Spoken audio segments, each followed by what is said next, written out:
Bonjour Tanzania, bienvenue JJY. Merci Biko. Yeah.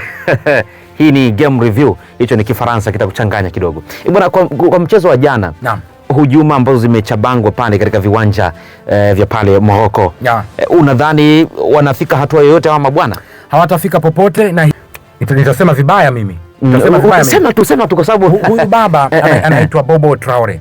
Anatokea Mali.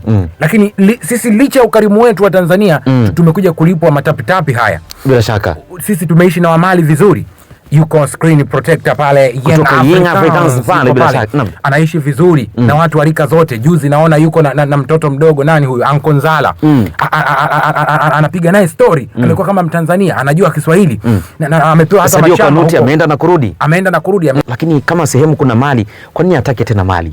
Nadhani sasa ni uroho. Ni uroho. Hili baba jeusi itakuwa ni roho. Lina vichembe vya ushetani hili. Kuna namna wanaweza kufika popote hawa. Morocco. Mimi sitaki kuwaita Morocco. Kwa nini tusiwaite wahujumu? Hawa ni wahujumu. Bila shaka. Yes. Na hawa hawatafika popote. Mimi na Vinicius Junior tulitengeneza grupu la watu weusi kutoka kila nchi. Kwa hiyo Tanzania nikachaguliwa mimi, yeye akachaguliwa kutoka Brazil. Kwa hiyo jana walikuwa kitazama mpira wakimtazama Brahim Diaz.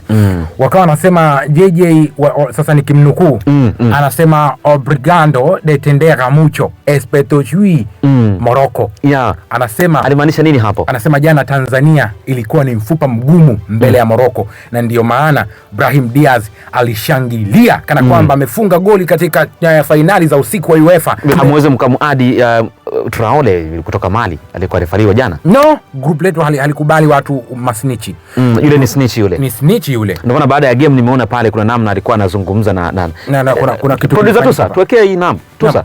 Kuna kitu kilifanyika pale. Walizungumza hapa baada ya game. Tuseme Morocco ilikuwa vizuri tu na Taifa Stars. Lakini hili baba jeusi. Hili baba jeusi. Na ndio maana hata baada ya mchezo Brahim Diaz alienda kumsalimia.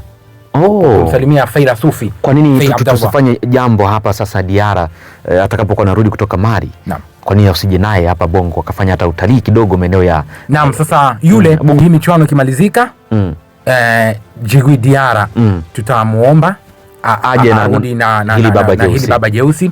Alafu wakati anatalii tour guide wake awe ni Champez. Naam, basi kameramani wao atakuwa ni Mandonga bila shaka. Itakuwa ni Mandonga. Watatembea maeneo ya Buguruni pamoja na huyu refali wa game ya jana jeusi hili. Lakini pia watakuwa pamoja na nani mwingine huyu? Dereva wao nadhani atakuwa ni Twaha Kiduku. Itakuwa inapendeza zaidi. Dereva atakuwa Twaha Kiduku na wakitoka Buguruni basi watapita Magomeni. Mapipa. Kwenye reception watamkuta Dula Mbabe. Itakuwa inapendeza zaidi kama wakizunguka hivyo katika mbuga mbalimbali. Wasipite Serengeti, hizo sio mbuga, huko tunahifadhi wanyama. Lakini huyu mnyama mweusi kutoka Mali itapendeza zaidi kama watapita katika viwanja vya Buguruni, huko ndiko ambako mbuga inapatikana. Taifa Stars tumeondoka kifua mbele. Basi ni mwendo wa kifua mbele. Naam. Goodbye.